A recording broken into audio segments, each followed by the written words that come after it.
आखिर क्यों इतनी नफरत पैदा कर दी है बीजेपी आरएसएस वाले मस्जिद दरगाहों के ताल्लुक से? प्रधानमंत्री नरेंद्र मोदी खुद चादर भिजाते हैं।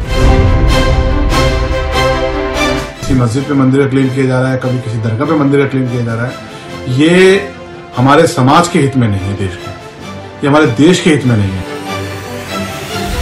अभी संभल में जामा मस्जिद या हरिहर मंदिर से विवाद थमा भी नहीं था कि अजमेर में ख्वाजा मोइनुद्दीन चिश्ती की दरगाह या फिर संकट मोचन महादेव मंदिर, ये विवाद शुरू हो गया है। नमस्कार, मैं हूं खुशी चौधरी और आप देख रहे हैं एबीपी लाइव। गौरतलब है कि राजस्थान के अजमेर शरीफ दरगाह को लेकर दावा किया जा रहा है कि वहां पर शिव मंदिर है। इसी के बाद हिंदू पक्ष इस मामले को लेकर कोर्ट पहुंचा और कोर्ट ने संबंधित पक्षों को नोटिस भेजा है। इस मामले में अगली सुनवाई अब 20 दिसंबर को होगी। अजमेर शरीफ पर हिंदू पक्ष के दावे पर ओवैसी भड़क गए। ओवैसी ने मामले को लेकर मोदी सरकार पर जमकर हमला बोला। सुनिए एआईएमआईएम चीफ असदुद्दीन ओवैसी ने क्या कहा। नेहरू से लेकर जितने प्रधानमंत्री बने वो वहां पर चादर भिजाते हैं। आप बताइए क्या करना चाह रहे हैं लोग? आखिर क्यों इतनी नफरत पैदा कर दी है बीजेपी आरएसएस वाले मस्जिद दरगाहों के ताल्लुक से? प्रधानमंत्री नरेंद्र मोदी खुद चादर भिजाते हैं। अब बताइए उस पर क्या बोलेंगे वो? उन्होंने मिनिस्ट्री ऑफ माइनॉरिटी अफेयर्स को पार्टी बनाया तो नरेंद्र मोदी की सरकार उसको बोलेगी कि वो दरगाह है ही नहीं है। प्लेसेस ऑफ वर्शिप टैग तो इस्तेमाल ही नहीं हो रहा। लोअर कोर्ट आखिर प्लेसेस ऑफ वर्शिप एक्ट को क्यों नहीं सुन रही है? अब ओवैसी ने क्या कहा ये तो आपने सुन लिया। अब जरा मोदी सरकार के मंत्री गिरिराज सिंह को भी सुन लेते हैं, जो कह रहे हैं कि कोर्ट ने सर्वे के लिए आदेश दिया है, तो इसमें दिक्कत क्या है? अजमेर में कोर्ट ने आदेश दिया है सर्वे का। हमारा काम है, किसी हिंदू ने अगर याचिका दायर की और कोर्ट ने अगर सर्वे के लिए आदेश दिया है तो इसमें दिक्कत क्या होनी चाहिए?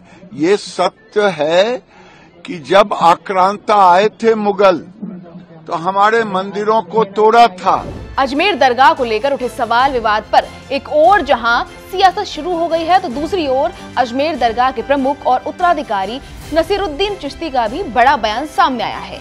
कानून लड़ाई लड़ने के साथ उन्होंने कहा कि देखने में आ रहा है कि आए दिन देश में कभी किसी मस्जिद पर मंदिर का दावा किया जा रहा है तो कभी किसी दरगाह पर मंदिर होने का दावा किया जा रहा है। ये हमारे देश के हित में नहीं है। हमें इसे पार्टी नहीं बनाया गया है, लेकिन फिर भी ये हमारे बुजुर्गों की दरगाह से जुड़ा हुआ मामला है। हमने पूरी तरीके से इस पे नजर बनाई हुई है और हमारे वकीलों से हम लोग टच में, हमारी कानूनी टीम जो बनी हुई है पूरी वकीलों की, उससे टच में हम लोग, उनसे राय शुमारी चल रही है कि जो एक नई परिपाटी देश में पैदा कर दी गई है, बनाई जा रही है कि आए दिन देखने में आ रहा है कि कभी किसी मस्जिद पे मंदिर का क्लेम किया जा रहा है, कभी किसी दरगाह पे मंदिर का क्लेम किया जा रहा है। ये हमारे समाज के हित में नहीं है, देश के, ये हमारे देश के हित में नहीं है। जहां तक अजमेर दरगाह का सवाल है, अजमेर दरगाह से हिंदुस्तान ही नहीं पूरी दुनिया का मुसलमान, हिंदू, सिख, ईसाई सब जुड़े हुए हैं।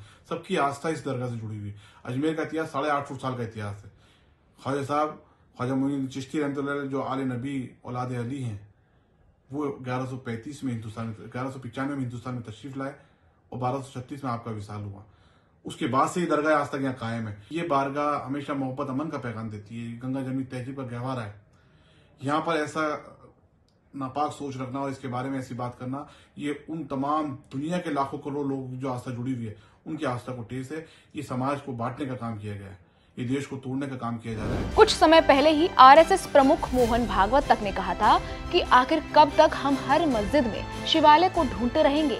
आखिर क्या जरूरत है कि हर मस्जिद में शिवालय को ढूंढा जाए? ऐसे में अजमेर शरीफ पर हिंदू मंदिर होने के दावे ने फिर से एक नए विवाद को जन्म दे दिया है।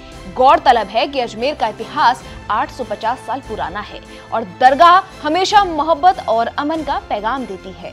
जवाहरलाल नेहरू से लेकर पीएम मोदी तक इस दरगाह पर चादर चढ़ाते आए हैं। ऐसे में इस दरगाह पर हिंदू मंदिर होने के दावे से पूरे देश की सरगर्मियां बढ़ गई हैं। हमारे सहयोगी नितेश पांडे की इस खबर को लेकर आपकी क्या प्रतिक्रिया है, हमें कमेंट करके जरूर बताइए और देश दुनिया की तमाम खबरों के लिए देखते रहिए एबीपी लाइव।